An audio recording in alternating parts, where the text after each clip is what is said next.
Important है। कहते कि अपने को लैट W1 ਤੇ W2 दो सबस्पेसिस ने वैक्टर फील्ड F ਦੀ। इस वैक्टर फील्ड F ਦੀ दो सबस्पेसिस देती हैं। फर्स्टली तो पहले ये कहता कि प्रूफ करो कि V is equal to W1 direct sum of the W2। तो direct sum of the W2 का मतलब है कि साडे को दो चीज़ां प्रूफ करनियां पैणियां। एक तो अपने को है कि V is equal to W1 plus W2 proof करना पैना। दूसरा अपने को इन्हां दोनों के इंटरसैक्शन अपने को 0 एलीमेंट आनी चाहिए। आप ये प्रूफ कर देंगे तो साडे को डायरैक्ट सम हो जाएगा। चलो जी, अपने को ये वाली थ्योरम इस तरह भी आ सकती है तो सैकेंड तरीके ना भी आ सकती। Prove that the necessary and sufficient condition for a vector space VF to be the direct sum of the subspaces W1 W2 are V is equal to W1 plus W2। Second है W1 intersection of W2 that is a zero element.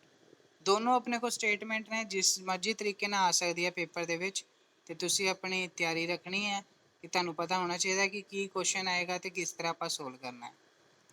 तो हुण आप proof करते हैं। Proof बहुत easy है, थोड़ा दिमाग लगाना है। गिवन की है, लेट आप मान लिया कि V is equal to W1 direct sum of the W2। तो डायरेक्ट सम का मतलब है कि अपने को V is equal to W1 plus W2 तो होएगा ही होएगा। नेसेसरी कंडीशन प्रूफ्स है।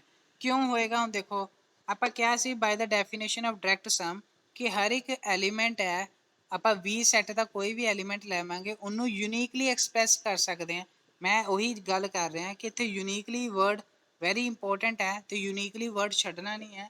तो V कोई भी एलीमेंट अगर मैं सैट ਦੇ ਵਿੱਚੋਂ ਕੈਪੀਟਲ V ਦੇ ਵਿੱਚੋਂ ਲੈ ਲੈਂਦਾ ਤੇ ਮੈਂ V ਨੂੰ ਐਕਸਪ੍ਰੈਸ ਕਰ ਸਕਦਾ U1 U2 ਨੂੰ, ਤੇ U1 ਬਿਲੋਂਗ ਕਰੇਗਾ W1 ਨੂੰ ਤੇ U2 ਬਿਲੋਂਗ ਕਰੇਗਾ W2 ਨੂੰ, ਤੇ ਯੂਨੀਕਲੀ ਐਕਸਪ੍ਰੈਸ ਕਰਾਂਗੇ। ਯੂਨੀਕਲੀ ਇਹ ਮੈਂ ਲਿਖਦਾ ਪਿਆ, that is very important. Uniquely express ਕਰਾਂਗੇ। ਇਹ ਨਹੀਂ ਹੈ ਕਿ ਆਪਾਂ V ਅੱਗੇ U3 U2 ਨੂੰ ਵੀ ਸਮ ਹੋਵੇ, ਬਸ ਉਹਦਾ ਬਸ ਇੱਕੋ ਤਰੀਕੇ ਨਾਲ ਉਹਨੂੰ ਐਕਸਪ੍ਰੈਸ ਕਰ ਸਕਦੇ, ਉਹਨੂੰ ਕਹਿੰਦੇ ਯੂਨੀਕਲੀ। फस्ट पार्ट इतने प्रूफ हो जाता है। तो हम अगे आप चलते हैं कि अगर V एलीमेंट साढ़े को 0 के बराबर नहीं है, V element is not equal to 0, तो V किदा दा होएगा, तो V बिलोंग करेगा U1 W1 intersection of W2 नू। तो W1 इंटरसैक्शन ऑफ W2 का की मतलब है कि V W1 दे विच भी है तो V अपने को W2 दे विच भी है। Also the V belongs to V capital V जो मैं लैके चलिया सी, V बिलोंग कर रहा है कैपिटल V नू, तो मैं उन्होंने एक्सप्रैस कर सकता V is equal to 0 plus V, तो V is equal to V plus 0। मैं इस चीज़ को इसलिए एक्सप्रैस किया तो मैं कह रहा कि आह वाला एलीमेंट W1 को बिलोंग करेगा, आह वाला एलीमेंट W2 को बिलोंग करेगा, फिर आह वाला एलीमेंट W1 को बिलोंग करेगा, आह वाला एलीमेंट W2 को बिलोंग करना। तो मैं ये कहना चाह रहा कि जो जीरो एलीमेंट है वो W1 दे विच भी हैगा आ और W2 दे विच भी हैगा है। W1 चो भी है, W2 दे विच है, ठीक है। विच इंप्लाइज दैट कि V बिलोंग्स टू कह रहा है कैपिटल V जो can be expressed in two different way in such a that कि अपने को कॉन्ट्राडिक्शन। हुण V नूं आपां दो तरीके नाल एक्सप्रैस कर दिता, इन्हें कॉन्ट्राडिक्शन किहदे नाल लगा दी, इस डेफिनेशन नाल। इस डेफिनेशन नाल कॉन्ट्राडिक्शन लगी, कॉन्ट्राडिक्शन मतलब उन्होंने गलत साबित कर दिता, क्योंकि इत्थे तो लिखा होया कि अगर कोई V एलीमेंट है कैपिटल V दे विचों तो यूनीकली एक्सप्रैस होएगा in the form of U1 ते U2 दे विच। वो दो तरीके ना थोड़ी ना एक्सप्रैस हो सकता जिदा आप इस दे विच कर देता है।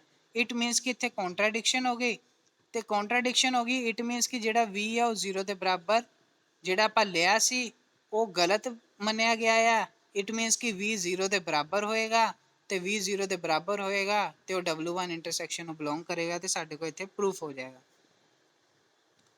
फस्ट साढ़े को है डायरैक्ट पार्ट आप प्रूफ कर दिता, हुण इहदा कन्वर्स पार्ट ते काम करांगे।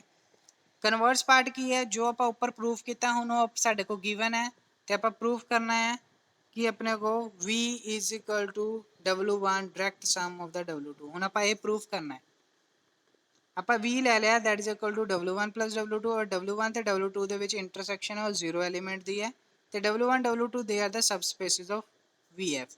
ये हुण साढ़े को गिवन है। हुण मैं कोई V एलीमेंट ले लिया कैपिटल V दे विच उन्होंने एक्सप्रैस कर दिता U1 प्लस U2 दे विच, U1 बिलोंग कर रहा W1 नूं तो U2 बिलोंग कर रहा W2 नूं। तो मैनू पता है कि ऊपर है यूनीक रिप्रजेंटेशन है V, अगर यूनीक रिप्रजेंटेशन है तो V नूं मैं लिख सकता है कि W1 प्लस W2 ਤੇ W1 ਕੈਪੀਟਲ W1 ਨੂੰ ਬਿਲੋਂਗ ਕਰ ਰਿਹਾ, W2 ਕੈਪੀਟਲ W2 ਨੂੰ ਬਿਲੋਂਗ ਕਰ ਰਿਹਾ। ਤੇ ਇਹ ਵੀ 20 ਦੇ ਬਰਾਬਰ ਹੈ, ਇਹ ਵੀ 20 ਦੇ ਬਰਾਬਰ ਹੈ, ਤੇ ਇਹ ਦੋਨੋਂ ਬਰਾਬਰ ਹੋ ਜੂਗੇ ਤੇ U1 minus W1 is equal to W2 minus U2। ਹੁਣ W1 ਤੇ W2 ਦੇ ਆਰ ਦਾ ਸਬਸਪੇਸਿਸ ਨੇ। ਅਗਰ ਕੋਈ ਸਬਸਪੇਸ ਹੈ, ਮੈਂ U1 ਤੇ W1 ਦੋ ਐਲੀਮੈਂਟ ਲੈ ਲੈਂਦਾ W1 ਦੇ ਵਿੱਚ। ਅਗਰ W1 ਸਬਸਪੇਸ ਹੈ ਤੇ ਇਹਨਾਂ ਦੋਨਾਂ ਦਾ ਡਿਫਰੈਂਸ ਵੀ ਆਪਣੇ ਕੋਲ W1 ਦੇ ਵਿੱਚ ਹੀ ਹੋਏਗਾ। ਇਹ ਜ਼ਰੂਰ ਯਾਦ ਰੱਖਣਾ, ਅਗਰ ਕੋਈ ਮੈਂ ਦੋ ਐਲੀਮੈਂਟ W1 ਦੇ ਵਿੱਚ ਲੈ ਰਿਹਾ ਹਾਂ ਤੇ ਉਹਨਾਂ ਦੋਨਾਂ ਦਾ ਡਿਫਰੈਂਸ ਵੀ W1 ਦੇ ਵਿੱਚ ਹੀ ਹੋਏਗਾ। ਤੇ ਆਹ ਵਾਲਾ ਪਾਰਟ ਵੀ ਇੱਦਾਂ ਹੀ ਸੇਮ ਇੱਦਾਂ ਹੀ, ਅਗਰ ਮੈਂ U2 ਤੇ W2 ਦੇ ਵਿੱਚੋਂ ਲੈ ਰਿਹਾ ਹਾਂ ਤੇ ਇਹਨਾਂ ਦੋਨਾਂ ਦਾ ਡਿਫਰੈਂਸ ਮੈਂ ਲੈ ਰਿਹਾ ਹਾਂ, ਇਹਨਾਂ ਦੋਨਾਂ ਦਾ ਡਿਫਰੈਂਸ ਵੀ ਮੇਰੇ ਕੋਲ W2 ਦੇ ਵਿੱਚ ਹੀ ਬਿਲੋਂਗ ਕਰੇਗਾ। ਤੇ ਇਹਦਾ ਮਤਲਬ ਕਿ W1 ਤੇ W2 ਇਹਨਾਂ ਦੋਨਾਂ ਦਾ ਡਿਫਰੈਂਸ W1 ਚ ਵੀ ਬਿਲੋਂਗ ਕਰ ਰਿਹਾ, W2 ਦੇ ਵਿੱਚ ਵੀ ਬਿਲੋਂਗ ਕਰ ਰਿਹਾ। ਇਟ ਮੀਨਸ ਕਿ ਇਹ ਕਿਹਨੂੰ ਬਿਲੋਂਗ ਕਰੂਗੇ, ਇਹ ਬਿਲੋਂਗ ਕਰੂਗੇ W1 ਇੰਟਰਸੈਕਸ਼ਨ ਆਫ W2 ਨੂੰ। ਤੇ W1 ਇੰਟਰਸੈਕਸ਼ਨ ਆਫ W2 ਨੂੰ ਬਿਲੋਂਗ ਕਰ ਗਏ। ਆਹ ਵਾਲਾ ਪਾਰਟ ਇੱਥੇ ਕੰਪਲੀਟ ਹੋ ਗਿਆ। ਬਟ ਉਹਨਾਂ ਨੇ ਕਿਹਾ ਕਿ ਅਗਰ ਇਹਨਾਂ ਦਾ ਦੋਨਾਂ ਦਾ ਡਿਫਰੈਂਸ W1 ਇੰਟਰਸੈਕਸ਼ਨ W2 ਦੇ ਵਿੱਚ ਬਿਲੋਂਗ ਕਰ ਗਿਆ ਤੇ ਬਟ W1 ਤੇ W2 ਦਾ ਇੰਟਰਸੈਕਸ਼ਨ ਤਾਂ 0 ਹੈ, ਇਹ ਆਪਾਂ ਨੇ ਕੋ ਗਿਵਨ ਸੀਗਾ।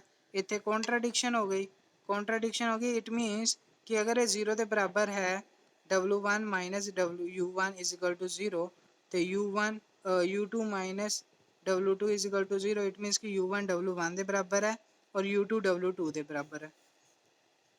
U1 W1 ਦੇ ਬਰਾਬਰ ਹੈ, U2 W2 ਦੇ ਬਰਾਬਰ ਹੈ। ਇਹ ਸਾਨੂੰ ਅਗਰ ਪਤਾ ਲੱਗ ਗਿਆ, ਇਟ ਮੀਨਸ ਕਿ V ਕੋਈ ਵੀ ਐਲੀਮੈਂਟ ਹੈ ਕੈਪੀਟਲ V ਦਾ, ਉਹਨੂੰ ਆਪਾਂ ਯੂਨੀਕਲੀ ਐਕਸਪ੍ਰੈਸ ਕਰ ਸਕਦੇ ਹਾਂ in the form of U1 plus U2। ਤੇ U1 W1 ਨੂੰ ਬਿਲੋਂਗ ਕਰੇਗਾ, U1 W2 ਨੂੰ ਬਿਲੋਂਗ ਕਰੇਗਾ ਤੇ ਉਹਨੂੰ ਆਪਾਂ ਕਹਿ ਸਕਦੇ ਹਾਂ ਕਿ V is equal to direct sum of the W1 and W2। ਇੱਥੇ ਸਾਡੇ ਕੋਲ ਥਿਊਰਮ ਕੰਪਲੀਟ ਹੋ ਜਾਂਦੀ ਹੈ। ਵੈਰੀ ਇੰਪੋਰਟੈਂਟ ਥਿਊਰਮ ਹੈ, ਪੇਪਰ ਦੇ ਵਿੱਚ ਆਈ ਵੀ ਹੋਈ ਹੈ 2014, 13 ਤੇ 15 ਦੇ ਵਿੱਚ।